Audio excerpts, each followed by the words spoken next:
Chapters 1021 Still not returning here. 1022 It was all heaven's will.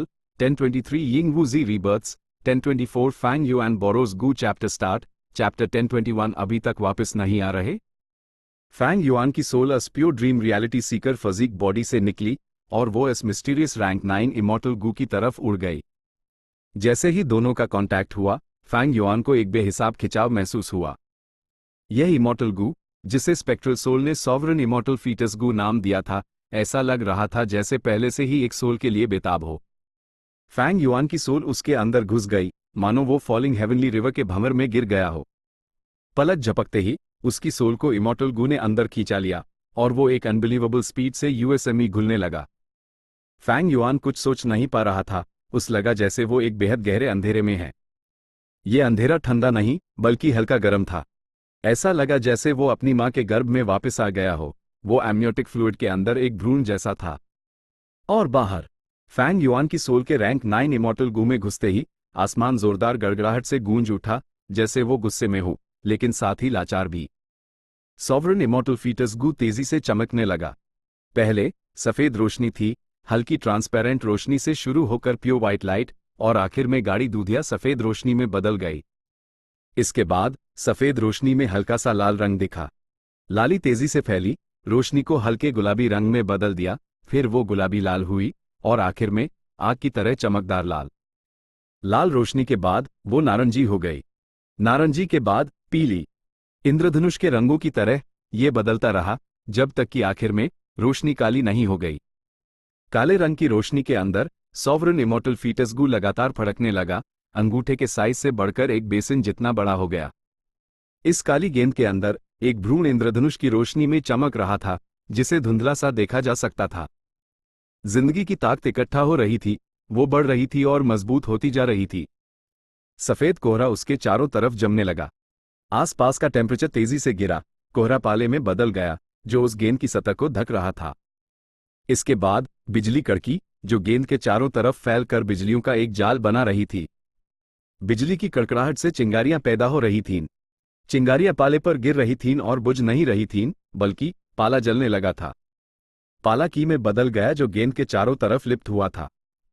हल्के हरे रंग के pattern धीरे धीरे गेंद की सतह पर दिखने लगे. जल्द ही वो धुंधले से ठोस हो गए और अनगिनत बेलों और टहनियों में बदल गए. टहनियां मुरझाई हुई थीं, जबकि पत्ते हरे और ताज़ा थे. जल्द ही इन पत्तों के आसपास फल उगने लगे. इन बैंगनी फलों से एक महक आ रही थी, लेकिन फलों की सतह बहुत बदसूरत थी.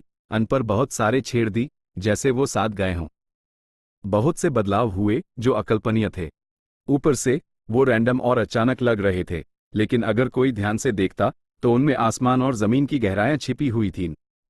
जैसे जैसे बदलाव होते गए, गेंद के अंदर का भ्रूण बड़ा होता गया.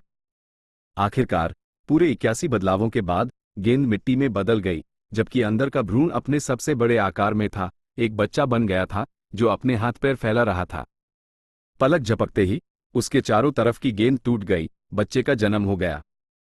इस बच्चे का एक्सप्रेशन एकदम लाइवली था. उसकी ऋण सितारों की तरह चमक रही थीं. उसकी स्किन हल्की और गोरी थी. उसके हाथ पैर गोल मटोलदार, चेहरा गुलाबी था, क्यूट और नाजुक, और उससे इमोर्टल ऑरा निकल रहा था. एक अदृश्य शक्ति उसके पूरे जिस्म को घेरे हुए थी, जो उस किसी भी नुकसान से बचा रही थी. वो बिल्कुल महफूज था. बच्चा धीरे धीरे जमीन पर उतरा. इस प्रोसेस के दौरान वो तेजी से बड़ा होने लगा. उसके जन्म से लेकर जब तक वो फिजिकली 2 से 3 साल का हुआ, सिर्फ एक सांस लेने का वक्त गुजरा. 4, 5, 6, 7, 11, 12 साल.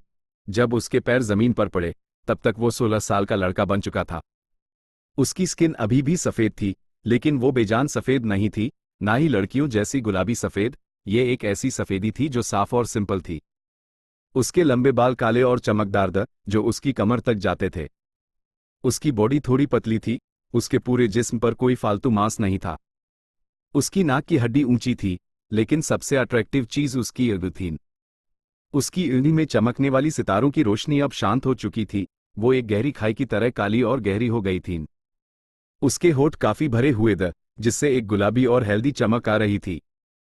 इस वक्त वो कास कर बैंड, जो उसके डिटर्मिन्ड और अटल होने का मेंटल स्टेट दिखा रहे थे. ये नौजवान जाहिर है फैंग युआन था. इस पाल उसने अपनी ऊँग खोली अपनी जवान बॉडी को देखा और वो हैरान था। एकदम नई बॉडी। यह बॉडी स्पेक्ट्रल सोल और पूरे शैडो सेक्ट ने मिलकर बनाई थी।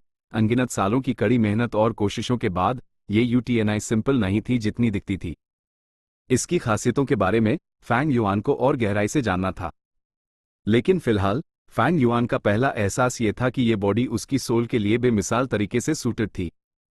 तुलना की जाए तो उसकी पिछली इमॉर्टल ज़ॉम्बी बॉडी टहनियों और पत्तों से बने कपड़ों जैसी थी और ये नई बॉडी मुलायम रेशम से बनी थी। ए फ्लैट सब कुछ अलग था। फैंग युआन को लगा जैसे वो अंधेरे से बाहर निकल आया है। उसने नीले आसमान और सफेद बादलों को देखा, उसका नजरिया बढ़ गया था।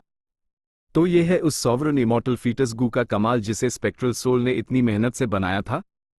रिवाइवल और रिवाइवल के बाद सीधा rank 6 cultivation level. Fang Yuan का गू इमॉर्टल और नकली नहीं था। उसने सही दाव खेला था। बेशक वो नहीं जानता था कि इस इमॉर्टल गू का क्या काम है, लेकिन स्पेक्ट्रल सोल को खुद इस इमॉर्टल गू की तरफ बढ़ते देखकर फैंग युआन समझ गया कि वो भी वही कर सकता है। ये सब सोचते हुए फैंग युआन ने अपनी नज़र आसमान की तरफ घुमाई। वहां स्पेक्ट्रल सोल अभी भी ड्रीम रेल्म में था। यह फैंग युआन की उम्मीद के मुताबिक था। आखिरकार स्पेक्ट्रल सोल की हालत सच में बहुत खराब थी और यंग वूजी की बॉडी पर अब फैंग युआन की सोल का कंट्रोल नहीं था। उसने अपनी अर्न बैंड कर ली थी और हवा में स्थिर तैर रही थी। फैंग युआन ने पुकारा, वापस आओ। तुरंत ढेर सारे गू वॉर्म्स यंग वूजी की बॉडी से निकल कर उड़ गए। पहले फैंग युआन की soul sovereign immortal fetus Gu में घुसी थी। उसके साथ के सारे Gu worms pure dream reality seeker physique body के अंदर ही रह गए थे। ए फ्लैट, फैंग युआन ने पुकारा और इन गू वॉर्म्स को वापस बुला लिया। एटीट्यूड इमॉर्टल गू, अनरावल मिस्ट्री इमॉर्टल गू, चेंज सोल इमॉर्टल गू और बाकी सोल पाथ और ड्रीम पाथ के मॉर्टल गू। यिंग वूजी के पास अभी भी कुछ ड्रीम पाथ इमॉर्टल गू हैं, मैं उन्हें कैसे वापस लूं? फैंग युआन ने माथे पर बाल डाले, उस परेशानी हो रही थी। उसने पहले चेंज सोल का इस्तेमाल किया था, एटीट्यूड गू का इस्तेमाल करके भेस बदला था और immortal killer move lead soul into dream का इस्तेमाल किया था। भले ही वो स्पेक्ट्रल सोल पर असर डालने में कामयाब रहा, इन ड्रीम पाथ गू वॉर्म्स के अंदर की विल्स पहले ही रिएक्ट कर चुकी थीं। फैंग युआन उन्हें हिला तक नहीं सका। सिर्फ उसकी बॉडी में इमॉर्टल गू ही नहीं, यिंग वूजी की बॉडी खुद भी रिसर्च के लिए बहुत कीमती है। फैंग युआन अचानक मुड़ा। उसने देखा कि एक इमॉर्टल ज़ॉम्बी एक जबरदस्त अंदाज में उसकी तरफ आ रहा है। फैंग युआन की नज़र चमकी, उसके होठों पर एक मुस्कान आ गई। उसने सोचा, तुम आखिर आ ही गए। वो खुद था, या ज्यादा साफ कहूं तो यह यिंग वूजी की सोल थी जो फैंग युआन की पुरानी इमॉर्टल ज़ॉम्बी बॉडी को कंट्रोल कर रही थी। इस वक्त फैंग युआन को अभी अभी एक नई बॉडी मिली थी। वो अभी भी उससे एडजस्ट कर रहा था। उसके पास गू वॉर्म्स की संख्या इमॉर्टल ज़ॉम्बी बॉडी के मुकाबले में कुछ भी नहीं थी। लेकिन फैंग युआन घबराया नहीं। उसने यंग वूजी के आने का इंतजार किया। तुम? यिंग वूजी झिझका। वो धीरे धीरे फैंग युआन के पास आया, यूज ध्यान से देखते हुए। फैंग युआन ने जानबूझकर उसके करीब होने का नाटक किया, अपने हाथ पीछे करके कहा, वूजी, मेन कामयाब हो गया। फैंग युआन की सोल पूरी तरह से तबाह हो चुकी है। नहीं, तुम मेरी में बॉडी नहीं हो। अगर तुम होते तो स्प्लिट सोल होने के नाते मुझे कोई कनेक्शन फील क्यों नहीं हो रहा? यिंग वूजी की इर्द तेज रोशनी से चमक उठी। उसने रिएक्ट किया और फैंग युआन की असली पहचान जाहिर कर दी। ओ, गोस्टली कंसीलमेंट उल्टा एक कमजोरी बन गया। लेकिन अगर मेन फैमिलियर फेस यूज कर पाता तो शायद उस धोखा दे देता। फैंग युआन ने अपनी ठुड्डी मलते हुए सोचा। वो हंसने से खुद को रोक नहीं पाया। वो इतना कैजुअल था। उसकी उन में एक कॉन्फिडेंट रोशनी चमक रही थी, जैसे सिचुएशन उसके कंट्रोल में हो। तुम फैंग युआन हो? यिंग वूजी समझ गया। उसने अपने दांत इतने जोर से भींचे की आवाज आने लगी। वो इतने गुस्से में था कि लगा जैसे जल जाएगा। उसका गुस्सा जायज था। उन्होंने इतनी मेहनत की थी, अनगिनत सालों तक प्लानिंग की थी, तब जाकर उन्हें अपनी मेहनत का फल दिखा था। लेकिन फैंग युआन ने अब उनसे वो छीन लिया था। यिंग वूजी जौ से चिल्लाया, फैंग युआन पर झपटा। वो उस लाखों टुकड़ों में काट देना चाहता था। वो एक दूसरे से 100 कदम दूर। फैंग युआन ने एक ऐसी मुस्कान दी जैसे उसका प्लान कामयाब हो गया हो। यिंग वूजी, तुम्हें अजीब नहीं लगा? फिक्स्ड इमॉर्टल ट्रैवल मेरा इमॉर्टल गू है, तुम यूज एक्टिवेट कैसे कर पाए? यिंग वूजी का चेहरा जैम सा गया। इस वक्त वो इतना बेचैन था कि उसने अनजाने में हाई यूज इस्तेमाल कर लिया। उसने इस बात पर गौर ही नहीं किया। ए फ्लैट, जब फैंग युआन ने उस याद दिलाया तो उस समझ आया कि कुछ गड़बड़ है, उसकी रफ्तार रुक गई। तुम फिक्स्ड इमॉर्टल ट्रैवल इसलिए यूज कर पाए क्योंकि मैंने वो तुम्हें उधार दिया था। मैं चाहता था कि तुम यहां जल्दी पहुंचो। मेरी ज्यादातर जमा पूंजी अभी भी इसी बॉडी में है, फैंग युआन ने कहा। जब उस पता था कि वो यिंग वूजी के साथ सोल बदलने वाला है, तो अपनी पर्सनैलिटी और तरीकों के हिसाब से वो कुछ इंतजाम क्यों नहीं करता? पहली बात, फैंग युआन ने अपने दिमाग में ढेर सारी फेक विल छुपा रखी थी। इसी वजह से जब यंग वूजी जागा तो वो वापस आने की जल्दी में था और उसने ऐसी बहुत सी चीजों को नजरअंदाज कर दिया जो ठीक नहीं लग रही थीं। ये बिल्कुल वैसा ही था जैसा मो याओ की फेक विल ने इंपीरियल कोर्ट ब्लेस्ड लैंड में फैंग युआन के साथ किया था। दूसरी बात, फैंग युआन ने अपने गु वॉर्म्स में कुछ स्पेशल विल डाल दी थी। स्पेशल विल्स क्या थीं? 88 ट्रू यांग बिल्डिंग में जायंट सन इमॉर्टल वेनरेबल ने ढेर सारी स्पेशल विल्स छोड़ी थीं। उसने कुछ खास सिचुएशन सेट की थीं और वो उसी के हिसाब से एक्टिवेट होती थीं, बिल्कुल अब की तरह। फैंग युआन ने यिंग वूजी को पास आते देखा, उसके चेहरे पर मुस्कान और गहरी हो गई। उसने पुकारा, अभी तक वापस नहीं आ रहे? स्वूश! ढेर सारे गु वॉर्म्स उड़कर बाहर निकले, उनमें ZYA डटार मोर्टल गूदा, लेकिन कुछ इमॉर्टल गु भी मिले हुए थे। जैसे परिंदे अपने घोंसलों में वापस आते हैं, वो फैंग युआन की बाहों में समा गए। यिंग वूजी इंगिफाड़े देखता रह गया, वो बेहद हैरान था। अस्पैल, वो बिल्कुल अकेला था, उसके पास कुछ भी नहीं था। उसकी बॉडी में सिर्फ स्प्रिंग ऑटम सकाडा बचा था और वो यूज एक्टिवेट नहीं कर सकता था। दोनों तरफ की सिचुएशन पलट गई थी। फैंग युआन का इंतजाम कुछ ऐसा था, जब तक यंग वूजी फैंग युआन की बॉडी को यीटियन माउंटेन वापस लाता और किसी को ये पुकारते सुनता, अभी तक वापस नहीं आ रहे, ये गु वॉर्म्स उड़कर उस इंसान के पास चले जाते। यह गु वॉर्म्स आखिर तो फैंग युआन के हाई, अब जब वो वापस आ गए थे तो उन्हें पहले की तरह अपनी मर्जी से इस्तेमाल किया जा सकता था। इस वक्त फैंग युआन को सॉवरन इमॉर्टल फीटस गु के इस्तेमाल के बारे में नहीं पता था। वो ये अंदाजा नहीं लगा सकता था कि वो रिवाइव होकर एक नई बॉडी हासिल कर लेगा। यूज चिंता थी कि शायद यंग वूजी के गु वॉर्म्स इस्तेमाल करना उसके लिए ठीक ना हो, अचानक कोई सरप्राइज हो सकता था। जरूरी वक्त पर अपनी बैटल स्ट्रेंथ बढ़ाने के लिए उस अपने खुद के गु वॉर्म्स की जरूरत थी। ऑफ कोर्स, फैंग युआन ने जो स्पेशल विल डाली थी वो इतनी सिंपल नहीं थी। एक बार टाइम लिमिट पूरी हो जाने पर ये गु वॉर्म्स, चाहे वो मोर्टल हों या इमॉर्टल, खुद ब खुद फट जाते। दुश्मन अक्सर सबसे अच्छे टीचर होते हैं। फैंग युआन मो याओ की फेक विल और जायंट सुन की स्पेशल विल के असर में काफी कुछ झेल चुका था, वो उनसे सीखता कैसे नहीं? अपना हाथ लहराते हुए फैंग युआन ने आसानी से यिंग वूजी को दूर फेंक दिया। सब कुछ खत्म हो गया। वो यिंग वूजी के पास गया, अपने सामने फैंग युआन को देखा और उसने कॉम्प्लेक्स इमोशंस के साथ एक आह भरी। यिंग वूजी को लगा जैसे वो किसी बर्फीले दरिया में हो, वो हड्डियों तक ठंडा पड़ गया था।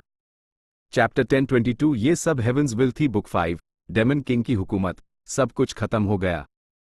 अपने पैरों के नीचे पड़े यिंग वूजी को देखते हुए फैंग युआन ने एक आह भरी। जब उस एहसास हुआ कि वो खुद एक साजिश का शिकार हो गया है, यिंग वूजी का दिल बर्फ जैसी नाउम्मीदी से भर गया। उसने पूरी तरह हार मान ली। वो जानता था कि वो पूरी तरह हार चुका है और उसके पास सिचुएशन को पलटने का कोई मौका नहीं है। लेकिन ठीक उसी पाल एक बदलाव हुआ। बम! एक हल्का सा धमाका हुआ। यिंग वूजी की सोल और साथ हाई फैंग युआन की इमॉर्टल ज़ॉम्बी बॉडी पाल भर में खुद ब खुद फट गए। इमॉर्टल ज़ॉम्बी बॉडी के डाउ मार्क्स और यंग वूजी की सोल स्प्रिंग ऑटम सकाडा के लिए फ्यूल बन गए। स्प्रिंग ऑटम सकाडा एक्टिवेट हो गया। फैंग युआन की ईद में एक रोशनी चमकी। स्प्रिंग ऑटम सकाडा एक बार फिर रिवर ऑफ टाइम में दाखिल हो गया। फैंग युआन का चेहरा हैरानी से सफेद पड़ गया। क्या हो रहा है? ये सब क्या हो रहा है? स्प्रिंग ऑटम सकाडा में मेरी स्पेशल विल भरी हुई है, यूज यिंग वूजी कैसे एक्टिवेट कर सकता है? नहीं। उसके एक्सप्रेशन को देखते हुए उसमें लड़ने की कोई हिम्मत नहीं बची थी। वो मेरा स्प्रिंग ऑटम सकाडा कैसे एक्टिवेट कर सकता था? कहीं ऐसा तो नहीं कि वो सिर्फ एक्टिंग कर रहा था? स्प्रिंग ऑटम सकाडा मेरी चीज है, मैंने स्पेशल विल के साथ एक्स्ट्रा प्रिकॉशंस भी लिए थे। यूज यिंग वूजी कैसे एक्टिवेट कर सकता है? फैंग युआन हैरानी, डर और सवालों से भर गया। जो सवाल उसके दिमाग में थे वो उलझा रहे थे। उसी जगह खड़ा फैंग युआन हिला तक नहीं, जैसे एक पत्थर का पुतला हो। बदलाव बहुत अचानक हुआ था।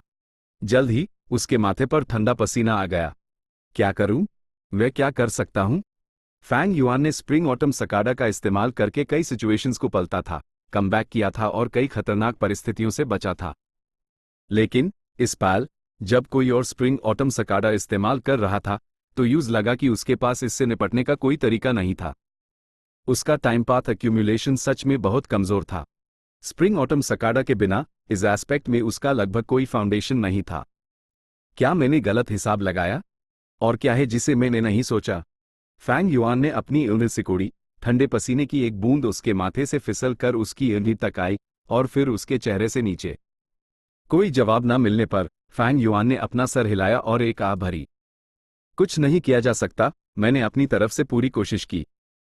अगर फैंग युआन ने स्टार कॉन्स्टलेशन इमॉर्टल वेनरेबल के इंस्ट्रक्शंस के मुताबिक सोल्स नहीं बदली होती तो वो पूरी तरह हार जाता, उसके पास कमबैक का कोई चांस नहीं होता। वो अपनी अब की पोजीशन तक पहुंच ही नहीं सकता था। कहीं ऐसा तो नहीं कि मैंने स्टार कॉन्स्टलेशन इमॉर्टल वेनरेबल की बात नहीं मानी और सॉवरेन इमॉर्टल फीटस गू को डिस्ट्रॉय नहीं किया, इसलिए ये बदलाव हुआ? स्प्रिंग ऑटम सकाडा अभी रिकवर नहीं हुआ है, अब उसके एक्टिवेट होने का अंजाम सिर्फ मौत हो सकता है। नहीं, ये सही नहीं है। फैंग युआन को अचानक शैडो सेक्ट के एक बचे हुए इंतजाम के बारे में याद आया। वो था गोस्ट फेस और रेड लोटस जो रिवर ऑफ टाइम में थे। एक पाल में एक ठंडक उसके पूरे जिस्म में फैल गई और उसके रोंगटे खड़े हो गए। हर सिचुएशन में सबसे बुरे के लिए तैयार रहो। अगर वो रिबर्थ में कामयाब हो गया तो मेरी तरफ क्या बदलाव होगा? जैसे हाईफैंग युआन सोच रहा था, उस लगा कि उसकी नज़र धुंधली होने लगी है। नहीं, उसकी नज़र धुंधली नहीं हो रही थी। ये पूरी दुनिया टाइम पाथ की ताकत के नीचे धुंधली हो रही थी। यिंग वूजी के रिबर्थ की वजह से सब कुछ बदल रहा था। वुश! यिंग वूजी ने तेजी से रिएक्ट किया, हैरानी से चिल्लाया, यह रिवर ऑफ टाइम है? ऐसा कैसे हो सकता है? स्प्रिंग ऑटम सकाडा कैसे एक्टिवेट हो गया? मेरी कॉन्शियसनेस फैंग युआन की कॉन्शियसनेस की जगह स्प्रिंग ऑटम सकाडा में कैसे आ गई? उसके सवाल फैंग युआन से कम नहीं थे। भले ही वो खुद इस सिचुएशन में था, वो रिवर ऑफ टाइम में पहुंच गया था बिना ये जाने कि ये सब कैसे हुआ। रिवर ऑफ टाइम में लहरें हो रही थीं। एक बड़ी लहर बेदर्दी से स्प्रिंग ऑटम सकाडा की तरफ टकराई। यिंग वूजी की विल तुरंत घबरा गई, डर से चिल्लाते हुए। स्प्रिंग ऑटम सकाडा बहुत कमजोर था, अगर वो इस लहर से टकरा जाता तो उसके बचने का कोई चांस नहीं था। आह, तो ये बात थी। इस मुश्किल पाल में एक आह उभरी। रिवर ऑफ टाइम से एक भूत जैसा चेहरा उभरा। उसका एक्सप्रेशन उदास था जब उसने अपना बड़ा सा मुंह खोला और एक लाल कमल उगल दिया। लाल कमल खुला और उसने उस जानलेवा लहर को रोक लिया। इसके बाद एक अदृश्य खिंचाव ने स्प्रिंग ऑटम सकाडा, जिसमें यंग वूजी की विल थी, को लाल कमल के बीच में खींच लिया। एक पाल में यिंग वूजी की विल एक गहरी लाल स्पेस में दाखिल हो चुकी थी। इस स्पेस में स्पेक्ट्रल सोल डेमन वेनरेबल के रूप में एक और विल हवा में पालथी मारे बैठी थी, उसकी तरफ उदासी से मुस्कुरा रही थी। हमारी मेन बॉडी ने आखिरी उपाय के तौर पर तुम्हें रिवर ऑफ टाइम में छोड़ा था? यिंग वूजी की विल एक पल के लिए हैरान रह गई, फिर उसने तुरंत खुशी से पूछा। स्पेक्ट्रल सोल डेमन वेनरेबल की विल ने सर हिलाया, फिर ना में सर हिलाया। तुम्हें भी मेरी बॉडी का एक स्प्लिट सोल माना जा सकता है, तुम्हें मुझे याद रखना चाहिए था। लेकिन बदकिस्मती से pure dream reality Sikar physique की वजह से तुम्हारी यादें मिट गईं। आह, कुछ नहीं किया जा सकता, क्या तुम्हें लगता है मैं ये चाहता था? यिंग वूजी बहुत बेचैन था, और ये सब हो क्या रहा है? मेन फैंग युआन की साजिश का शिकार हो गया था और उसके हाथों में फंस गया था। मुझे लगा मेरी मौत पक्की है। मेन रिवर ऑफ टाइम में कैसे आ गया? और मैंने तो स्प्रिंग ऑटम सकाडा इस्तेमाल नहीं किया, तो वो अचानक एक्टिवेट कैसे हो गया? स्पेक्ट्रल सोल डेमन वेनरेबल की विल ने एक लंबी सांस ली। मैंने सारी घटनाएं इस रेड लोटस ट्रू इनहेरिटेंस के अंदर से देखी और अभी मुझे समझ आया है। तुम यहां इसलिए आ पाए क्योंकि हेवंस विल ने तुम्हारी मदद की। स्प्रिंग ऑटम सकाडा भी हेवंस विल ने हाई एक्टिवेट किया था। क्या? यिंग वूजी हैरानी से लगभग गिर ही पड़ा। ये उसकी कल्पना से परे था। अगर उसके सामने स्पेक्ट्रल सोल की असली विल ना होती तो यिंग वूजी इस सच पर बिल्कुल यकीन नहीं करता। हेवंस विल तो हमेशा हमारे लिए मुश्किलें खड़ी करती आए है ना? अचानक वो हमारी मदद कैसे कर सकती है? यिंग वूजी ने पूछा। तुम्हारी यादें पूरी तरह से मिट चुकी हैं, तुम्हारे पास मेरा ज्ञान नहीं है। हेवंस विल ने कभी हमसे नफरत की वजह से मुश्किलें नहीं खड़ी कीं। ना ही उसने कभी रहीम खाकर हमारी मदद की। स्वर्ग का तरीका निष्पक्ष होना है, वो जरूरत से ज्यादा चीजों को ले लेता है और जहां कमी होती है वहां पूर्ति करता है। इसलिए सब चीजें बैलेंस में रहती हैं और एक दूसरे को रोक कर रखती हैं। इसलिए लगभग सभी खतरनाक जानवरों के अपने दुश्मन होते हैं, और यहाँ तक कि रैंक 9 वेनरेबल्स की भी जिंदगी सीमित होती है। स्पेक्ट्रल सोल डेमन वेनरेबल की विल एक पल के लिए रुकी और फिर बोली, और इंसानों का तरीका इसके बिल्कुल उल्टा है, ये कामियों को कम करना और ज़रूरत से ज़्यादा चीज़ों को और बढ़ाना है। एक एक्सपर्ट और ज़्यादा ताकतवर बनना चाहेगा, अमीर और अमीर बनना चाहेगा, एक खूबसूरत इंसान और खूबसूरत बनना चाहेगा। जिन्होंने लंबी उम्र पाली है वो हमेशा की जिंदगी चाहेंगे। इंसान का लालच अनंत है, ये कभी पूरा नहीं होगा और ये हेवंस विल के खिलाफ है। अब मुझे थोड़ा थोड़ा समझ आ रहा है। हेवंस विल ने मेरी मदद की क्योंकि मैं फेल हो गया। फैंग युआन एक पूरा अदरवर्ल्डली डेमन बन गया है और सारी पाबंदियों से आज़ाद हो चुका है। अगर यूज रोका नहीं गया तो वो आसमान और ज़मीन के बैलेंस को बहुत नुकसान पहुंचाएगा। इसलिए हेवंस विल ने अपना टारगेट बदल दिया और वो मुझे उससे निपटने के लिए इस्तेमाल करना चाहती है ताकि उसका प्लान कामयाब ना हो। लेकिन हेवंस विल स्प्रिंग ऑटम सकाडा को कैसे एक्टिवेट कर सकती है? यह इमॉर्टल गू तो साफ तौर पर फैंग युआन ने रिफाइन किया है। यिंग वूजी इस बात से उलझन में था। स्पेक्ट्रल सोल डेमन वेनरेबल की विल ने जवाब दिया, यह हेवंस विल का काम है। मुझे भी ये अभी पता चला है। जब फैंग युआन को स्प्रिंग ऑटम सकाडा मिला तो ये सब हेवंस विल का हाई इंतजाम था। हेवंस विल ने यूज पहले ही एक टूल के रूप में चुन लिया था ताकि वो रिबर्थ लर और हमारी में बॉडी के प्लान को तबाह कर दे।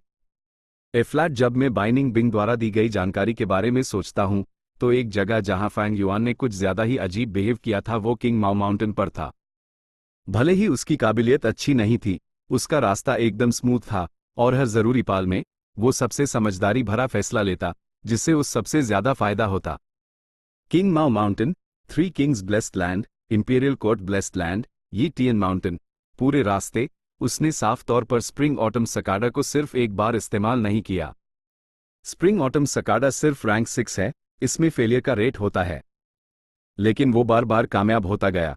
पिछली बार को छोड़कर जब हमने उसकी मदद की वो अपनी बाकी सारी कोशिशों में एक बार भी फेल नहीं हुआ। और ये याद रखो कि स्प्रिंग ऑटम सकाडा उसकी लक को कम करता है। ये सब शायद इसलिए था क्योंकि हेवंस विल चुपके से उसकी मदद कर रही थी, जिसकी वजह से वो कुछ ही सालों में एक मोर्टल से गू इमॉर्टल बन गया और उसने हमारी मेन बॉडी का ध्यान खींचा और यूज हेवंस विल से निपटने के लिए एक टूल के तौर पर चुना गया। यिंग वूजी हक्का बक्का रह गया। रुको रुको, तुम कह रहे हो? स्पेक्ट्रल सोल की विल ने सर हिलाया। हाँ, इस बार हमारी मेन बॉडी फेल हुई। इसका सबसे बड़ा कारण फैंग युआन है। हमारी मेन बॉडी फैंग युआन को एक टूल की तरह इस्तेमाल करना चाहती थी, लेकिन असल में फैंग युआन पहले से हाई हेवंस विल का टूल था। चाहे फैंग युआन कितनी भी बार रीबर्थ से गुजरा हो, उसके पहले रीबर्थ से पहले हमारी में बॉडी शायद पहले ही कामयाब हो चुकी थी। हमने ना सिर्फ सॉवरन इमॉर्टल फीटस गू रिफाइन किया, बल्कि शायद हम एक ऐसी लेवल तक पहुंच गए थे जो आसमान को भी चुनौती दे सकती थी। ठीक इसी वजह से हेवंस विल ने फैंग युआन की मदद करने में कोई कसर नहीं छोड़ी, यूज रीबर्थ लेने दिया और उस अतीत में भेजा ताकि वो हमारी में बॉडी के प्लान को तबाह कर दे। फैंग युआन काफी इंटरेस्टिंग कैरेक्टर है। वो एक अदरवर्ल्डली डेमन है, इसलिए उसके पास रीबर्थ लेने और अतीत को बदलने की काबिलियत है। आम लोग चाहे कितने भी बेहतरीन हों, किस्मत के फैसले से नहीं बच सकते। लेकिन वो एक पूरा अदरवर्ल्डली डेमन नहीं है, इसलिए हेवंस विलस पर अभी भी असर डाल सकती थी और उस मैनिपुलेट कर सकती थी। यूज लगा कि उसने स्प्रिंग ऑटम सकाडा को रिफाइन किया और इस्तेमाल किया, लेकिन असल में ऐसा कभी था ही नहीं। यह ट्रम्प कार्ड, स्प्रिंग ऑटम सकाडा, पहले से हाई हेवंस विल से भरा हुआ था। ये साफ है कि यह इंतजाम उसी वक्त शुरू हो गया था जब फैंग युआन को स्प्रिंग ऑटम सकाडा मिला। लेकिन यूज हेवंस विल ने धोखा दिया और उस कभी कुछ गलत महसूस नहीं हुआ। आखिरकार स्प्रिंग ऑटम सकाडा अतीत में जाते वक्त विल का सिर्फ एक हिस्सा ही ले जा सकता है, और विल्स सोच से कमजोर होती हैं, अन पर आसानी से असर डाला जा सकता है। जैसे अभी मैं अपनी सारी यादें और ज्ञान तुम्हें देना चाहता हूं, लेकिन बदकिस्मती से तुम्हारी विल बहुत कम ही सह सकती है। एक पाल के लिए यिंग वूजी का मुंह खुला का खुला रह गया, वो कुछ कह ना सका। रिवर ऑफ टाइम की लहरें लगातार लाल कमल से टकरा रही थीं। पंखुड़ियां लहरों के साथ बिखरती जा रही थीं। जल्द ही सिर्फ फूल का सबसे अंदरूनी हिस्सा बचा था। तुम्हारे पास ज्यादा वक्त नहीं है, स्पेक्ट्रल सोल डेमन वेनरेबल की विल ने आह भरी और आगे कहा। फैंग युआन एक अदरवर्ल्डली डेमन है। हेवंस विल ने यूएस पर जितना हो सका असर डालने की कोशिश की, लेकिन आखिर में उसने अपने मन की अंदरूनी इच्छाओं को फॉलो किया और सॉवरेन इमॉर्टल फीटस गू को हासिल करना चुना, यूज डिस्ट्रॉय करने के बजाय। इसलिए वो एक शतरंज के मोहरे जैसा है जो अब शतरंज के नियमों से बंधा नहीं है। हेवंस विल जाहिर है ऐसी चीज को बर्दाश्त नहीं करेगी, इसलिए उसने स्प्रिंग ऑटम सकाडा को एक्टिवेट किया ताकि वो तुम्हें फैंग युआन से निपटने के प्रोसेस में इस्तेमाल कर सके। लेकिन हेवंस विल तुम्हें रीबर्थ के बाद सॉवरन इमॉर्टल फीटस गू वापिस हासिल नहीं करने देगी। इसलिए तुम्हारे रीबर्थ के बाद तुम्हें शायद पूरी सिचुएशन बदलने के आसान मौके नहीं मिलेंगे। जल्दबाजी मत करना और इस आखिरी मौके को बर्बाद मत कर देना। यिंगवुजी ने पूछा, तो मुझे क्या करना चाहिए? एब, ज़ॉम्बी अलायंस खत्म हो चुकी है, शैडो सेक्ट भी तबाह हो चुका है, यहां तक कि मेरी में बॉडी भी खतरे में है। लेकिन शैडो सेक्ट के सभी इमॉर्टल्स ने भविष्य के लिए कुछ इंतजाम छोड़े हैं। तुम उनका इस्तेमाल शैडो सेक्ट को फिर से खड़ा करने के लिए कर सकते हो। किस्मत को टालना मुश्किल है, लेकिन गुड लक का फायदा उठाया जा सकता है। नॉर्दर्न प्लेन्स के लॉन्जेविटी हेवन की ताकत का इस्तेमाल किया जा सकता है। सेंट्रल कॉन्टिनेंट की तरफ कुछ ऐसी छिपी हुई ताकतें भी हैं जिन्हें अभी तक 10 ग्रेट एंशिएंट सेक्ट्स ने टारगेट नहीं किया है। तुम्हारी विल सीमित है, इतना जानना ही तुम्हारी हद है। इनका इस्तेमाल शैडो सेक्ट को फिर से खड़ा करने और हमारी में बॉडी को बचाने के लिए करो। सबसे जरूरी, तुम्हें हमारी में बॉडी को यह जरूरी जानकारी देनी होगी, क्योंकि जब तुम रीबर्थ लोज, तो मैं और ये रेड लोटस ट्रू इनहेरिटेंस दोनों बदल जाएंगे और मुझे ये चीजें याद नहीं रहेंगी। इस वक्त तुम अकेले इंसान होगे जो ये सब जानता होगा। याद रखना, एक लंबा पेड़ सबसे पहले तबाही का सामना करता है।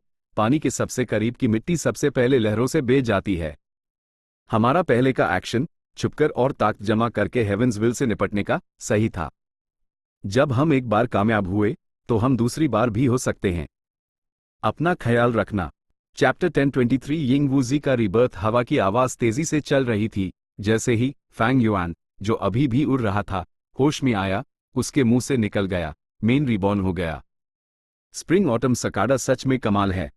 रेड लोटस डेमन वेनरेबल के वाइटल इमॉर्टल गू के लायक है। अभी क्या वक्त हो रहा है? यिंगवुजी ने हिलना बैंड कर दिया। उसने इधर उधर देखा और उस एहसास हुआ कि वो यीटियन माउंटेन के रास्ते में था। इस वक्त वो अपनी मंजिल से 10,000 ली से भी कम दूरी पर था। फैंग युआन ने जानबूझकर मुझे फिक्स्ड इमॉर्टल ट्रैवल उधार दिया ताकि मैं उसके पास पहुंच सकूं, फिर वो अपने गू वॉर्म्स वापस ले लेता और जीत जाता। लेकिन उसने ये नहीं सोचा था कि वो शुरू से हाई हेवंस विल का एक टूल था। उसके पास जो स्प्रिंग ऑटम सकाडा था वो हमेशा से हेवंस विल के कंट्रोल में था। ए फ्लैट जब मेन रिबॉर्न हो गया हूं, मुझे यीटियन माउंटेन के नज़ारे का हर कोना साफ साफ पता है। मेन फिक्स्ड इमॉर्टल ट्रैवल का इस्तेमाल करके सीधा वहां टेलीपोर्ट कर सकता हूं। मेन फैंग युआन से निपट सकता हूं और अपना बदला ले सकता हूं। ये सोचते ही यिंगवुजी ने तेजी से अपना सर हिलाया। Dam it! फैंग युआन की फेक विल ने मेरे फैसले पर फिर से असर डाला। यिंगवुजी ने अपने दांत भींचे। हेवंस विल की नीयत सच में खराब है। भले ही मैं अभी वहां जल्दी से पहुंच जाऊं, फैंग युआन पहले हाई सॉवरन इमॉर्टल फीटस गू इस्तेमाल कर चुका है। वो ज्यादा से ज्यादा कमजोर होगा। मैं सिर्फ उस जख्मी कर सकता हूं। कितने अफसोस की बात है। अगर मैं उस वक्त में वापस लौट पाता जब मेन ड्रीम रेल्म से अभी अभी निकला था, तो मैं इस सिचुएशन को पलट सकता था। HMPH, लेकिन हेवंस विल ऐसा नहीं होने देगी। वो नहीं चाहती कि मेरी बॉडी सॉवरन इमॉर्टल फीटस गू हासिल करे। जब नतीजा पहले से ही तय है, तो मुझे अपनी में बॉडी के इंस्ट्रक्शंस को फॉलो करना चाहिए और पीछे हट जाना चाहिए। हेवंस विल चाहती है कि हम लड़ें। मैं उसकी साजिश को कामयाब कैसे होने दे सकता हूं? जो लोग बड़े काम करते हैं, उन्हें सबसे ना बर्दाश्त चीजें सहना आना चाहिए। मुझे फैंग युआन से निपटने की जरूरत नहीं है। वो हेवंस विल का ध्यान अपनी तरफ खींचा सकता है। फ्यूचर में अगर वो जिंदा रहा, तो मैं न्यूज सॉवरन इमॉर्टल फीटस गू को दोबारा रिफाइन करने के लिए मटेरियल के तौर पर इस्तेमाल करूंगा। इससे मेरा बहुत सारा वक्त और मेहनत बच जाएगी। मुझे शैडो सेक्ट को दोबारा खड़ा करना है, ये यकीनन अन्नत नहीं है। मैं ताई बाई यून शेंग और ही लूलैन का फायदा उठा सकता हूं, लेकिन मैं उन्हें फैंग युआन से मिलने नहीं दे सकता। जब से यूज फेक विल के बारे में पता चला, वो उसके खिलाफ सतर्क हो गया। यिंगवुजी फैंग युआन की साजिश से बच निकला। उसने यीटियन माउंटेन पर एक आखिरी नजर डाली। गुस्से, नफरत और उम्मीद की झलक उसकी एड़ी में चमक रही थी। इस दूरी से वो देख सकता था कि यीटियन माउंटेन मलबे में तब्दील हो चुका था। वो कमीना चोर फैंग युआन, जिसने उसकी मेहनत का फल छीना था, यकीनन अभी भी वहीं होगा। लेकिन वो अभी वहां नहीं जा सकता था। सबसे जरूरी बड़ी तस्वीर थी। यिंगवुजी ने अपने दांत भींचे, मुड़ा और वहां से चला गया। यिंग वूजी अभी तक यहाँ क्यों नहीं आया? फैंग युआन ने लंबा इंतजार किया, उसका दिल डूबने लगा। इसका मतलब उसने मेरे इंतजाम को समझ लिया और मेरे कंट्रोल से निकल गया। फैंग युआन के माथे पर सिलवटें और गहरी हो गईं। भले हाई यूज नहीं पता था कि क्या हुआ, पिछली जिंदगी की यादों के बिना यूज स्प्रिंग ऑटम सकाडा की सच्चाई नहीं पता थी, लेकिन फैंग युआन एक बात साफ जानता था, वो काफी बड़ी मुसीबत में था। अगर यिंग वूजी यहां नहीं आया, तो जो स्पेशल विल मैंने अपने गू वॉर्म्स में डाली है वो एक्टिवेट नहीं होगी। टाइम लिमिट के बाद ये गू वॉर्म्स खुद ब खुद फट जाएंगे। मुझे जल्द से जल्द यंग वूजी तक पहुंचना होगा। ताई बाई यून शेंग और ही लू लन को दबाना या मनाना होगा ताकि वो मेरे साथ उस काबू कर सकें। फैंग युआन के पास अभी भी एटीट्यूड गू था, यही लू लन को मारने का सबसे बड़ा सबूत था। रही बात ताई बाई यून शेंग की, तो वो और भी आसान था। इतना वक्त साथ गुजारने के बाद उस मानने के लिए सिर्फ कुछ डिटेल्स बतानी जरूरी थीं। फैंग युआन ने अपने गू वॉर्म्स को चेक किया। चेंज सोल इस्तेमाल करने के बाद जो गू वॉर्म्स वो लाया था, अन पर उसने दोबारा कंट्रोल हासिल कर लिया था। सबसे ऊंचे रैंक वाला ऐतिहासिक एटीट्यूड इमॉर्टल गू था। उसके अलावा उसके पास विजडम पाथ का इमॉर्टल गू अनरावल मिस्ट्री और सोल पाथ का इमॉर्टल गू चेंज सोल था। बाकी सब, ड्रीम पाथ और सोल पाथ के मॉर्टल गू द, उनका जिक्र करना बेकार था। फैंग युआन ने माथे पर गहरी सिलवटें डाल लीं। उनमें से कोई मूवमेंट टाइप गू वर्म नहीं था। क्या मुझे उस यिंग वूजी का पीछा पैदल करना पड़ेगा जिसके पास फिक्स्ड इमॉर्टल ट्रैवल है? या शायद मैं पहले यंग वूजी की बॉडी पर लगे ड्रीम पाथ गू वॉर्म्स को काबू कर सकता हूं? इन गू वॉर्म्स में मूवमेंट टाइप गू वॉर्म्स भी शामिल हैं, लेकिन इन गू के अंदर फैंग युआन की कोई विल नहीं थी। इसलिए फैंग युआन उन्हें अनरावल मिस्ट्री और चेंज सोल की तरह आसानी से काबू नहीं कर सकता था। उन्हें इस्तेमाल करने के लिए उस शायद एटीट्यूड गू का इस्तेमाल करके उन्हें धोखा देना पड़ेगा। लेकिन वो उन्हें एक बार पहले ही धोखा दे चुका था। फैंग युआन को दूसरी बार कामयाब होने का ज्यादा भरोसा नहीं था। लेकिन मेरे पास कोई चारा नहीं, मुझे कोशिश करनी ही होगी। ये सोचते हुए फैंग युआन ने अनजाने में अपना सर उठाया, आसमान में यंग वूजी की बॉडी को देखते हुए। उसने ये नहीं सोचा था कि ये आखिरी बार है जब वो यिंग वूजी की बॉडी को देख रहा है। अगले हाईपैल यिंग वूजी की बॉडी खुद ब खुद फट गई। कोई आवाज नहीं हुई। ये एक शांत धमाका था। धमाके का नतीजा खूनी नहीं था, ये खूबसूरत और कमाल का था। यिंग वूजी की पूरी बॉडी चमकदार रोशनियों की पैटर्न में बदल गई। ये खूबसूरत रोशनियां इंद्रधनुष के रंगों में चमक रही थीं, वो बेहद खूबसूरत थीं। लेकिन इस खूबसूरत नज़ारे को देखते हुए फैंग युआन की एड़ी की पुतलियां सिकुड़ गईं। उसने तेजी से पीछे हटकर कुछ दूरी बना ली, क्योंकि उसने पहचान लिया था कि यह एक ड्रीम रेल्म था। यह ड्रीम रेल्म बाहर से हाई दिख रहा था, यह बेहद गहरा था और ठीक उसके सामने बन गया था। क्या यह इसलिए हुआ क्योंकि मैंने स्पेक्ट्रल सोल पार लीड सोल इनटू ड्रीम इस्तेमाल किया? नहीं, बिल्कुल नहीं। अचानक यिंग वूजी की बॉडी खुद ब खुद क्यों फट गई? और वो एक ड्रीम रेल्म में कैसे बदल गई? फैंग युआन ने मन ही मन एक आह भरी। यूज नहीं पता था कि यंग वूजी की उम्र सिर्फ 18 घंटे थी। 18 घंटों के दौरान यिंग वूजी एक मोर्टल से रैंक 1, रैंक 2, 3, 4, 7 और रैंक 8 गू इमॉर्टल बन जाता। हर 2 घंटे में उसका कल्टिवेशन लेवल एक रैंक बढ़ जाता। आखिरी पाल में वो रैंक 9 गू इमॉर्टल तक बन जाता। लेकिन जैसे ही 18 घंटे पूरे होते, वो खुद ब खुद फट जाता, एक ड्रीम रेल्म में बदल जाता। वो बिना किसी चीज से पैदा हुआ था। यूज इमॉर्टल गू बिकम रियल का इस्तेमाल करके बनाया गया था, एक ड्रीम रेल्म से प्रकट हुआ था। इसलिए यह अजीब नहीं था कि वो एक ड्रीम रेल्म में बदल गया।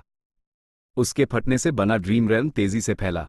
फैंग युआन जितनी तेजी से हो सकता था भागा। वो 700 ली तक भागा, जब तक कि वो ड्रीम रेल्म के दायरे से बाहर नहीं आ गया। अगर वो ड्रीम रेल्म के अंदर होता, तो वो मुसीबत में पड़ जाता। भले हाई फैंग युआन के पास अनरावल मिस्ट्री इमॉर्टल गू था, उसके पास अपने immortal killer move unravel dream को इस्तेमाल करने के लिए काफी मॉर्टल गू नहीं थे। ड्रीम रेल्म अभी भी फैल रहा था, लेकिन उसकी स्पीड कम हो रही थी। फैंग युआन सिर्फ पीछे हटता रहा। जब वो यीटियन माउंटेन से 1000 ली दूर था, टैप ड्रीम रेल्म ने फैलना बैंड कर दिया। इस तरह एक विशाल ड्रीम रेल्म जो 1000 ली तक फैला हुआ था, फैंग युआन के सामने आ गया, उसकी नजर को भरते हुए। फैंग युआन का दिल उछाल पड़ा। शुक्र है मैंने आखिर में स्टार कॉन्स्टलेशन इमॉर्टल वेनरेबल की बात नहीं सुनी और सॉवरेन इमॉर्टल फीटस गू को डिस्ट्रॉय नहीं किया, वरना मेरी सोल यिंग वूजी की बॉडी के साथ इस विशाल ड्रीम रेल्म में मेरी मौत तक फंसी रहती। ए फ्लैट, क्या करूं? इस बदलाव ने फैंग युआन के प्लान्स को बुरी तरह से बिगाड़ दिया। यिंग वूजी की बॉडी बेहद कीमती थी। उसके पास ड्रीम पाथ गू वॉर्म्स का एक सेट था और वो जबरदस्त लीड सोल इनटू ड्रीम इस्तेमाल कर सकता था। जो चीज फैंग युआन सबसे ज्यादा चाहता था वो थी स्पेक्ट्रल सोल। भले ही उसकी हालत खराब थी, अगर वो ड्रीम रेल्म से बच निकलता और फैंग युआन के हाथों में आ जाता तो फैंग युआन उसकी सोल सर्च कर सकता था और ढेर सारे राज और साथ हाई कल्टिवेशन का एक विशाल अनुभव हासिल कर सकता था। और ये विशाल बैटलफील्ड, भले ही ये हजारों मुसीबतों से तबाह हो गया था, कुछ गू इमॉर्टल्स के इमॉर्टल एपर्चर्स पीछे रह गए होंगे, कम से कम Life and Death Blessed Land अभी भी वही था। लेकिन अब ये सारी चीजें ड्रीम रेल्म से धक चुकी थीं। इससे फर्क नहीं पड़ता कि फैंग युआन के पास अनरावल ड्रीम था या नहीं, भले ही वो यूज इस्तेमाल कर सकता, यूज इस ड्रीम रेल्म को सुझाने और बैटलफील्ड के सेंटर तक पहुंचने में कितने साल लग जाते। फैंग युआन ने अपनी मुट्ठियां भींच लीं, इस विशाल ड्रीम रेल्म को देखते हुए उसने लाचारी से एक आह भरी। इस पॉइंट पर कोई और ऑप्शन नहीं है, मैं यहां नहीं रुक सकता। इतनी बड़ी हलचल के बाद सदर्न बॉर्डर के गू इमॉर्टल्स यकीनन यहां आ रहे होंगे। फैंग युआन अपनी यादों के हिसाब से तेजी से आगे बढ़ा। उसने वो दिशा चुनी जहां ताई बाईयून शेंग उसकी बॉडी के साथ भागा था। उम्मीद है मेरी किस्मत अच्छी हो और मैं उनसे मिल सकूं। फैंग युआन कामयाब नहीं होने वाला था। यूज नहीं पता था कि कुछ सदर्न बॉर्डर गू इमॉर्टल से टकराने के बाद ताई बाईयून शेंग और ही लू लैन ने एक घमासान लड़ाई के बाद पहले ही दिशा बदल ली थी। यूज ये भी नहीं पता था कि रिबर्थ का फायदा उठाकर यिंग वूजी पहले हाई ताई बाईयून शेंग और ही लू लैन से जा मिला था। फैंग युआन, बेहतर होगा तुम सब ठीक से समझाओ, वरना हम दुश्मन बन जाएंगे। हे लू लैन का एक्सप्रेशन काला था, वो यिंग वूजी के साथ बहुत बदतमीजी से पेश आ रही थी। ताई बाईयून शेंग ने जल्दी से अपने हाथ हिलाए, शांत हो जाओ। मुझे यकीन है फैंग युआन के पास अपने रीजन्स होंगे, उसकी बात सुनो। यिंग वूजी ने ताई बाईयून शेंग और ही लू लन को एक सच्चे अंदाज में देखा। मैं बहुत परेशान था, मैं उसके किलर मूव का शिकार हो गया, मैं सिर्फ ड्रीम रेल्म में नहीं फंसा। अभी मेरे ZY डटार गू वॉर्म्स काम नहीं कर रहे हैं, सिर्फ यूज मारकर हाई इस किलर मूव को खत्म किया जा सकता है। लेकिन मैंने तुम्हें फिक्स्ड इमॉर्टल ट्रैवल इस्तेमाल करते देखा। अगर हमारे लोकेशंस गू वॉर्म्स से पता ना लग सकते तो मुझे लगा तुम हमें छोड़कर सदर्न बॉर्डर से अकेले ही निकल गए। हे लू लैन ने तेजी से कहा, उसके सवाल में एक धमकी थी। वो एक मजबूरी का कदम था जो मुझे उठाना पड़ा। तुमने भी देखा कि मैं फेल हो गया और जब मैंने पहली बार फिक्स्ड इमॉर्टल ट्रैवल इस्तेमाल किया तो मुझे भारी चोटें आयम। इसके अलावा मैं तुम्हें क्यों छोड़ूंगा? ए फ्लैट सिचुएशन खतरों से भरी है, हमें जिंदा रहने के लिए एक साथ रहना होगा। यिंग वूजी ने विश्वास के साथ कहा। हे लू लैन ने नाक सिकोड़ी, वो आगे बहस करना चाहती थी। लेकिन यंग वूजी ने यूज बोलने से रोक दिया, बस हम अभी फिक्स्ड इमॉर्टल ट्रैवल इस्तेमाल करके यहां से निकलेंगे। मेरी पहचान जाहिर हो चुकी है, हेवनली कोर्ट को पता चल चुका है, who immortal blessed land safe नहीं है, हमें अंदर के रिसोर्सेज ट्रांसफर करने होंगे। फैंग युआन तेजी से दौड़ रहा था। उसने कोई गू वर्म इस्तेमाल नहीं किया, लेकिन वो एक दौड़ते घोड़े की तरह तेज था। 15 मिनट दौड़ने के बाद उसको कोई थकान महसूस नहीं हुई। रास्ते में उसने खुशी से महसूस किया, ये बॉडी शायद दिखने में हल्की और नाजुक लगे, लेकिन इसका डिफेंस कमाल का था। उसकी दौड़ के दौरान पेड़ों की कोई भी टहनी जो उसके जिस्म से टकराई, कोई निशान नहीं छोड़ पाई। जमीन पर पड़े नुकीले पत्थर उसके पैर रखते ही टूट गए, वो उसके लिए कोई रुकावट नहीं थे। इसके अलावा उसके पास जबरदस्त ताकत थी। सिर्फ हल्का सा उछालने पर वो 10 मीटर की दूरी तक कूद सकता था। लेकिन जिस चीज ने फैंग युआन को निराश किया वो ये थी कि जहां भी वो गया यूज यिंग वूजी, ताई बाईयून शेंग या ही लू लैन का कोई निशान नहीं मिला। चैप्टर 1024 फैंग युआन ने गू उधार मांगा। हवा उसके पास से तेजी से गुजर रही थी। फैंग युआन पहाड़ों और नदियों को पार कर रहा था, बिना किसी गू वर्म का इस्तेमाल किए भी। उसकी स्पीड बहुत तेज थी। जब वो मुसीबतों के दायरे से बाहर निकला तो उस और समतल मैदान नहीं दिखे, बल्कि पहाड़ और जंगल थे। सदर्न बॉर्डर पहाड़ों से भरा हुआ था, यह इस इलाके की खास पहचान थी। इतनी देर तक दौड़ने के बाद बिना रुके मुझे बिल्कुल थकान महसूस नहीं हुई। सबसे जरूरी बात, मैंने एक भी गू वर्म इस्तेमाल नहीं किया। फैंग युआन अब इस बॉडी की अनोखी बातों को महसूस करने लगा था। एक गू मास्टर की बॉडी बिना ब्लैक बॉर्गू और व्हाइट बॉर्गू जैसे गू वॉर्म से मॉडिफाई किए एक आम इंसान से अलग नहीं होती। ठीक उनकी बॉडी में मौजूद डाउ मार्क्स की वजह से गू मास्टर्स की बॉडीज असाधारण हो जाती हैं, जो अनोखी खासियतों से भरी होती हैं। मेरी body rank 9 sovereign immortal fetus Gu से बनी है। लगता है मुझ में जो डाउ मार्क्स हैं उनकी संख्या कम नहीं है। कम से कम स्ट्रेंथ पाथ डाउ मार्क्स की संख्या मेरी पिछली बॉडी के एक्यूमुलेशन से ज्यादा है। फैंग युआन ने मन ही मन अंदाजा लगाया। एक इमॉर्टल ज़ॉम्बी बनने के बाद उसने शारीरिक थकान महसूस करना भी बैंड कर दिया था। लेकिन अगर उसकी ओरिजिनल बॉडी रिवाइव हो जाती तो अगर वो इस तरह दौड़ने की कोशिश करता तो जरूर आराम करना पड़ता। फैंग युआन घने जंगल में दौड़ा। उसने अपने दोनों हाथों और पैरों का इस्तेमाल करके चट्टानें और ढलनों पर चढ़ाई की। फैंग युआन अभी भी नंगा था। वो एक सफेद साई की तरह था जो घने जंगल में तेजी से दौड़ रहा था। वो घने जंगल को अपनी नज़र में साफ देख सकता था। अपनी दौड़ के दौरान भी ऐसा लग रहा था जैसे वक्त थम गया हो। फैंग युआन आसानी से रुकावटों से बच सकता था। अर्थ की भाषा में कहें तो यह विजुअल एक्यूटी है। चलते वक्त मेरी विजुअल एक्यूटी कमाल की है। ये यकीनन इंसानी नहीं था। मेरी ओरिजिनल बॉडी इस स्टेज तक सिर्फ गूवर्म इस्तेमाल करने के बाद ही पहुंच सकती थी। तेजी से फैंग युआन इस पहाड़ की चोटी पर चढ़ गया। जंगल जो उसकी नज़र को रोक रहा था वो चला गया। उसकी नज़र का दायरा बढ़ गया। वो अपने आसपास सब कुछ देख सकता था। हवा चली और उसके लंबे बाल उसकी पीठ के पीछे लहराने लगे। फैंग युआन ने कुछ गहरी सांसें लीं और फिर शांत हो गया। उसकी सांस नियमित और आरामदायक थी, जैसे पहले की दौड़ हुई ही ना हो। उसका स्टैमिना अविश्वसनीय था। पहाड़ी हवाएं ठंडी चल रही थीं। फैंग युआन अभी भी नंगा था, बिना किसी कपड़े के, लेकिन उसको कोई ठंड नहीं लग रही थी। उसके दिल की धड़कन नॉर्मल हो गई। हर बार जब वो धड़कता तो बहुत मजबूत और जिंदा दिल लगता। फैंग युआन ने दूर तक देखा। उसकी नज़र बहुत अच्छी थी। 10,000 कदम दूर देखने पर भी सब कुछ साफ था। चारों तरफ देखते हुए फैंग युआन की नज़र जम गई। उसने ध्यान से देखा। उसने लड़ाई के निशान देखे। लगता है ताई बाई यून शेंग और ही लू लैन मेरी बॉडी को लेकर यहां गू इमॉर्टल से टकराए उनकी लड़ाई हुई थी। फैंग युआन एक पहाड़ की चोटी से नीचे कूदा। एक जोरदार धाम के साथ वो 10 मीटर नीचे एक चट्टान पर उतरा। कोई चोट नहीं आई। यहां तक कि उसके पैरों में कोई सुनपन भी महसूस नहीं हुआ। लेकिन उसके नीचे की चट्टान मकड़ी के जाले जैसे दरारों से भर गई थी। फैंग युआन की ईड़ चमक उठी। उसने एक्सपेरिमेंट करना शुरू कर दिया। उसके और जमीन के बीच की दूरी बढ़ती गई। 10 मीटर से 15 मीटर, फिर 25 मीटर और फिर 40 मीटर तक। अर्थ के एग्जाम्पल से समझें तो 15 मीटर एक 5 मंजिला इमारत की ऊंचाई के बराबर था। 40 मीटर एक ऊंची इमारत, एक लाइटहाउस जैसा था। वो अभी अपनी सीमा पर नहीं था। दूरी बढ़कर 107 मीटर हो गई। इस पॉइंट पर फैंग युआन को अपने पैरों में सुनपन महसूस हुआ। उसका जिगरा बहुत बड़ा था। कई बार उसने जमीन पर उतरने के लिए अपने जिस्म के दूसरे हिस्सों का इस्तेमाल किया। उसकी छाती जमीन से टकराई, उसकी पीठ जमीन से टकराई। वो पहाड़ी चट्टानों में गड्ढे बना सकता था।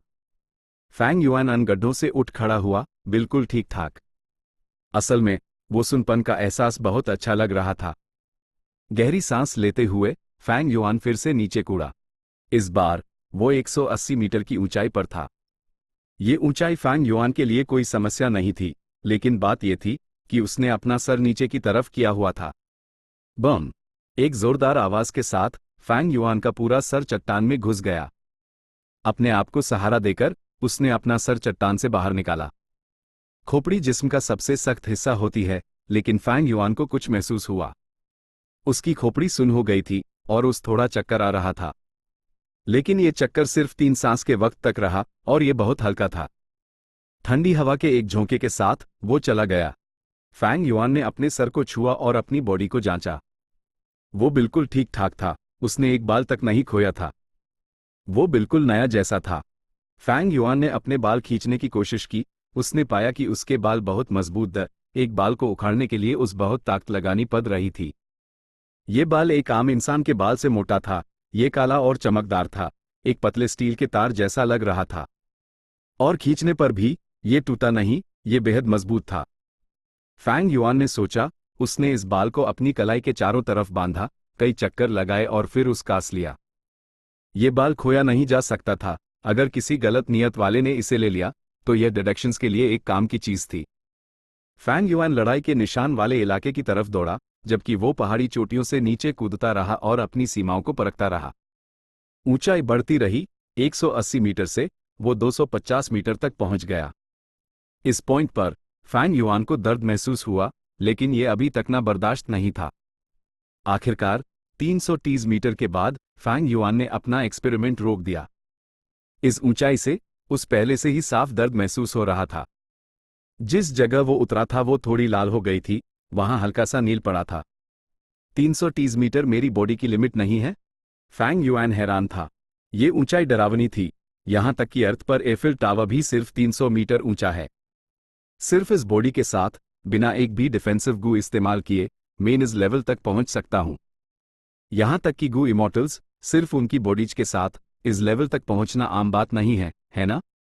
लगता है मेरे पास जो डाउ मार्क्स हैं उनमें से बहुत सारी डिफेंसिव प्रॉपर्टीज हैं। ये समझने के बाद फैंग युआन और ज्यादा आश्वस्त हो गया।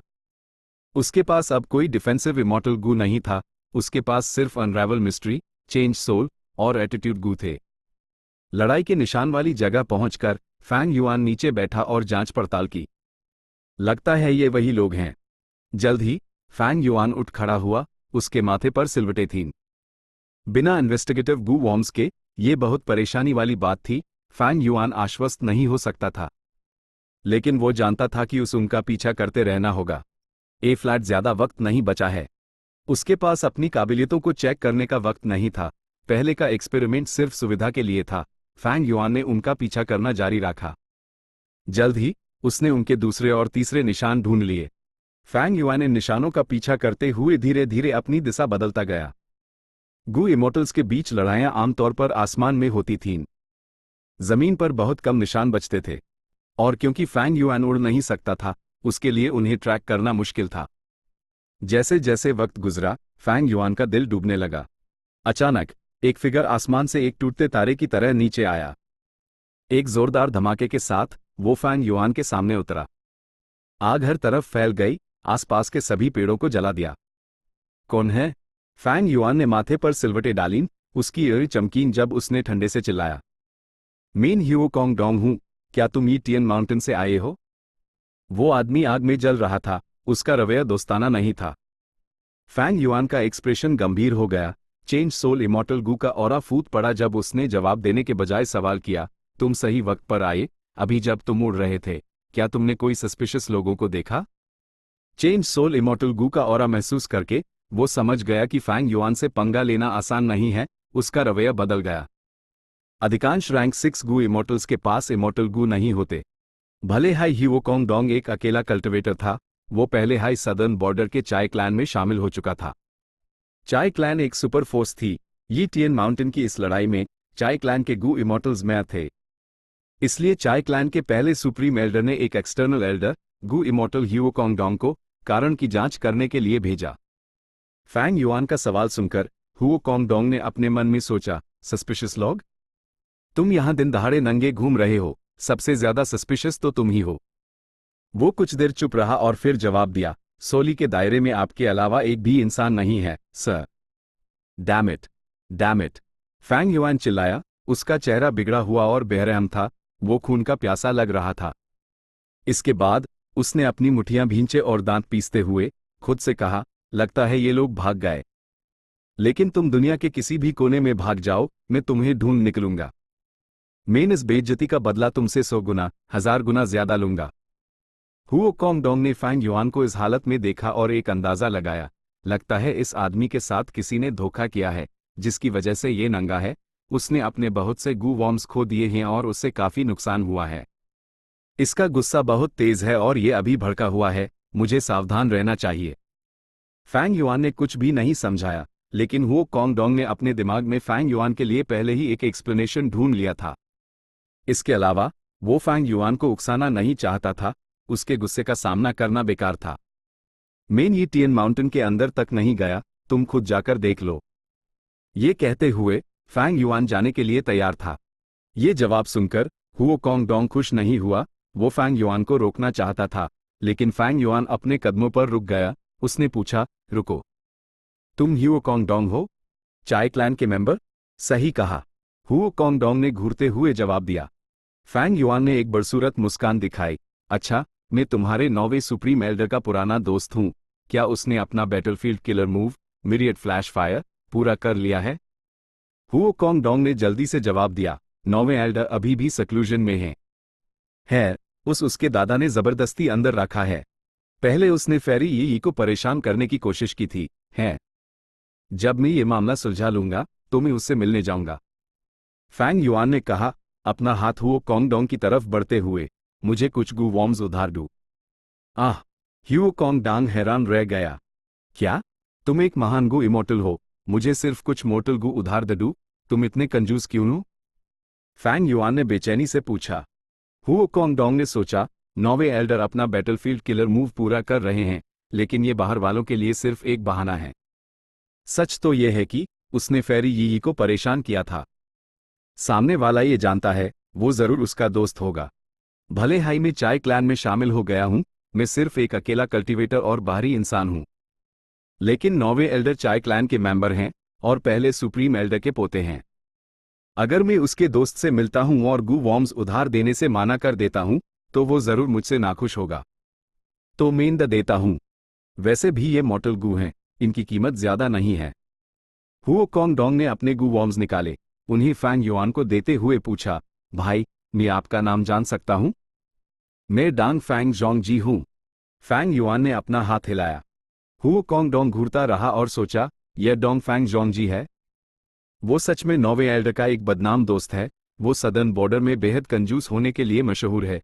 ऊपर से वो छोटी सोच का है और मामूली शिकायतों का भी बदला लेगा। लेकिन वो ऐसा तो नहीं दिखता। ओ, उसके पास कोई कपड़े नहीं बचे हैं, वो सिर्फ अपना रूप बदल सकता था।